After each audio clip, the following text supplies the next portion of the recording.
go, guys. So, okay na tayo. Thank you, Lord. And for today's video, kinumpile ko yung mga gala namin for 2 weeks. Ay, kasi nung first weekend nakasama ko si Mitch, vlog ko yon. So, 2 weekends nakasama ko din siya. Yun yung mga video makikita nito. Kaya huwag na patagalin pa. Let's go!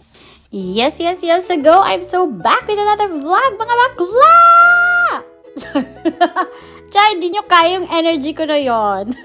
Char lang. So, ayun na nga mga bakla. Halina't pumunta na tayo sa station at baka maiwan tayo ng train at malilate na naman tayo sa ating gala. Char! At ayun mga bakla, na sa station na tayo. Hindi ko alam kung bakit biglang napunta sa video na to. Basta sabi ko, di ba, tagpiin natin ang mga videos. Basta yun bakla, na sa station na kami. Pero naalala ko ay wala palang train nitong mga panahong ito. Kaya naman ay nagbus kami. So, ang mga kaganapan dyan mga bakla is for the chismis. Nagla-live si Mitch niyan and for the question and answer portion tayo dyan. So, nag-aantay kami na mapuno ang bus para makaalis na kami. Yes, ganito dito bakla. Punuan din dapat ang bus bago umalis. Char lang, hindi siya ganun mga bakla. Ano lang talaga. Itong araw na ito, sira yung train or meron silang kinoconstruct sa railway. So, merong bus na nag-aantay sa mga pasahero and pinupuno muna nila bago umalis. Pero, exceptional siya mga bakla. Ngayon lang talaga to dahil meron ngang sira. And hindi kami nagbayad niyan sa bus for the libre hanggang Utrecht Station. So, yun, check ko lang. So, ayun, syempre, for the camera girl ako, ito naman ang aking model, for the always.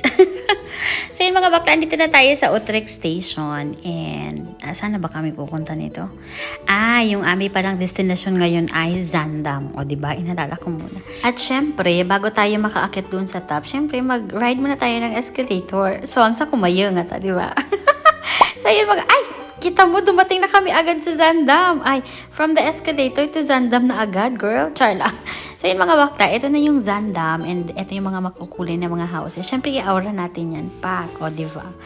For the aura ganan. So, mga bakla, yung mga buildings na yan, may mga hotels din dyan, may mga restaurants dyan. I'm not sure kung may mga apartment or mga bahay, but yeah, ang ganda niya lang aurahan mga factors at ang dami din talaga mga turista na pumupunta dyan.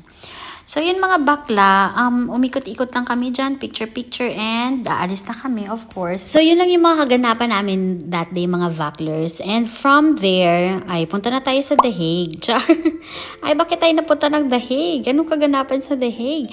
Yes, mga vaklers. Ito palang day na to mga vaklers ay birthday ng aking amo. So, yung buong family ay nag-book ng hotel dun sa Den Haag. So, that's why nasa The Hague tayo. And of course, syempre, sinama ko na naman dito si Mitch.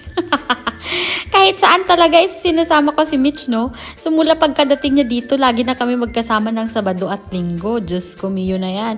So, yun mga vaklers, and magkikita na naman kami ni Mitch ngayong araw, pero sasamahan ko muna yung buong family na pumunta sa museums, and after nyan eto na, naglalakad na ako para kitain si Mitch dun sa Central Station. And yes, the Sobral Akgulit me, nagstay siya sa akin sa hotel. Hindi dapat yun pwede, pero pinuslit ko na naman siya with me. Kaya nakapag-stay siya sa Den Haag din ng one night. And yeah, the rest is history. Char! So yun mga vaklers, of course, ano pa bang gagawin natin? Gagala na naman tayo. Mag-iikot-ikot tayo dito sa Den Haag Central. Dito sa Den Haag Center. And sobrang na-appreciate ko din talaga ang Den Haag ngayon dahil 8 months akong hindi nakabalik dito mga vaklers. Kasi 1 year akong nakatira dito sa Hague. And 8 months na ako dun sa bago kong work sa Utrecht. So, 8 months talaga ako hindi nakapagbisita dito. So, sobrang na-appreciate ko din siya. And, iikot ko si Mitch dito and dadalhin ko siya dun sa aming favorite na, favorite na kainan na lagi namin pinupuntahan ni Nikki.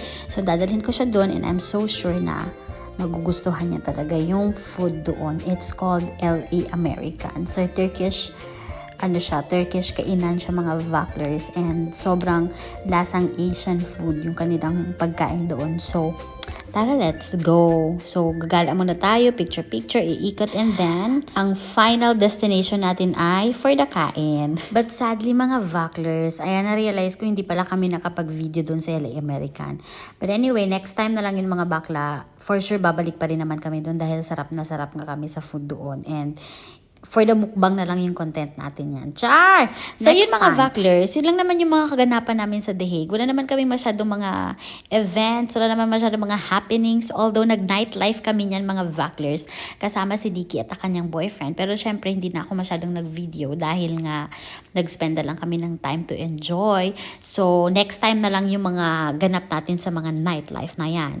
So mga Vaclers, from Zaandam to The Hague, abay, lumipad na tayo, mag-jump na tayo papuntang Rotterdam. So, late celebration ng aking birthday and advanced celebration naman ng birthday ni Mitch sa place ni Nikki. So, yun na nga mga Vaclers. Andito nga ako sa flower shop dito sa may Rotterdam Station dahil naisipan kong bilhan si Nikki ng tulips. I'm sure meron siyang bulaklak sa bahay niya but kukunan natin siya anyway. So, ito na yung napili ko and, diba, lakas natin basta ang lakas niya maka-Holland girl ganan for the tulips. Iba. But anyway, andito na tayo sa Rotterdam Station pa din naman. Doon lang sa labas. Dito lang sa labas. Ay, hinihintay ko dito si Mitch dahil for the bit-bit ko na naman si Mitch ngayon. So, akala nyo, bibisitahin ko si Nikki, hindi ko dadalhin itong batang ito. Ay, dalhin ko talaga itong batang ito. Ayan, sino ka dyan? Tak. Ay, iba siya. Slow mo natin. Ay, Kylie, ikaw ba yan? Kylie Jenner, ikaw ba yan? Pak! Intayin nyo, may pattern pa yan. Pak! So yun mga Vaclers, sabay na kami pupunta kay Nikki. But before that, ayan, kukuha muna tayo ng mga ilang mga gulay. And andito na kami sa bahay ni Nikki. And sobrang na-surprise naman talaga kami kasi sinalubong niya kami ng... diba? Thank you, ga. Uy, ka-sweet ano. So, ayun bakla, super sweet. Nikki, appreciated po. So, yun, going back mga bakla, ma-share ko lang. Alam niyo ba, pagdating ko dito sa Netherlands, sobrang... andyan na naman tayo sa sobrang. Sobrang na-appreciate ko yung mga bulaklak, mga bakla. I mean, green thumb naman ako. Like, kapag may tinatanim ako, nag-grow naman talaga siya. But then, iba talaga yung appreciation ko sa bulaklak pagdating ko dito. Hindi talaga nawawala ng bulaklak dito sa amin, sa bahay. Even dito sa apartment. So, yun mga Vaclers, nakakaaliwalas kasi talaga ang pa-flower. So, ayan. So, na-share ko lang naman. So, proceed na tayo mga Vaclers for the cooking na. Ayan na siya mga Vaclers. So, ano to siya? Late birthday celebration. Ayan, sobrang thank you talaga, Nikki, and you allowed us. Char! Allowed talaga! I mean, winelcome niya talaga tayo dito sa kanyang tahanan. So, magkasya ka pa ba? Sabihin mo lang kung hindi, Kasya yan. Wow, ang laki ng mga crabs. Pero, luto naman na siguro itong crab. Kahit ano lang. Masirap. Super Diyos ko, puno talaga yung kalaha natin. Kalaha, kawali. Mekus-mekus. Mekus. Feeling ko nga, parang inipag ko siya dito. I don't know. Let's see. Sige daw. Pero kaya yan. Gamitin mo pa Oops. to? Yoyos, naglatin kasya. Malalaki kasi ang crabs. Feeling ko ilipat ko siya dito ga. Ay, hindi siya na-mix. Sakit sa kanong pero gampang. So, ayun mga Vaclers, naluto na nga ang lahat-lahat. Medyo nakulangan lang tayo ng sauce sa ating seafood. Pero okay na yon, pasado na yon. Hindi ko makuha-kuha yung recipe ni Sir Joel. Sir Joel, baka naman. So, ito yung ating decor pala. O, diba sabi nila may kids party daw. Pero, that's the way we like it. And here are some of the goodies of the night. Ayan, ang ating mga mahal na bisita. Again, thank you guys for coming. Yes, yo, Vaclers. At kahit gaano ko pa gustong magstay kay Nikki for long time. Hindi pwede dahil natapos na ang ating off, natapos na ang weekend, so kailangan na nating umuwi and magtatrabaho pa tayo tomorrow.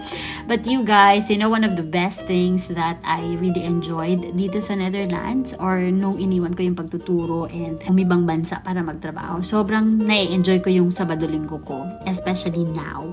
Siguro sa pagiging au pair, medyo limitado, pero yung na-enjoy mo talaga yung weekend mo, yung wala kang stress-free ka talaga. Hindi mo iisipin yung trabaho.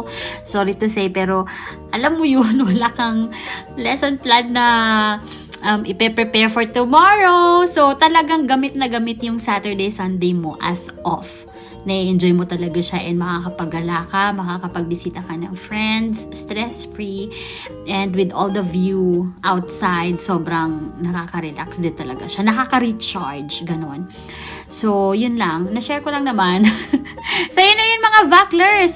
I think that's it, Pansit. Medyo maulan pa din pag-uwi. Medyo abnormal kasi ang panahon dito sa Netherlands. Hindi na siya medyo. Abnormal talaga siya.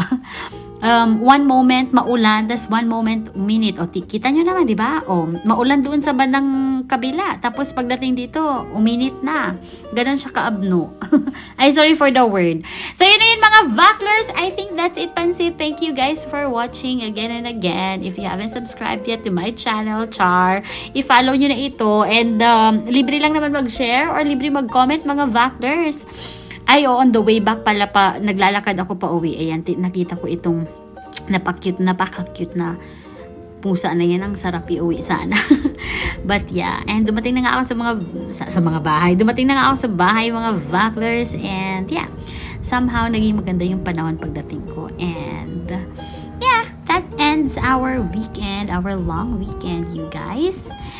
Bye-bye! Kukunin ko na si Bobby.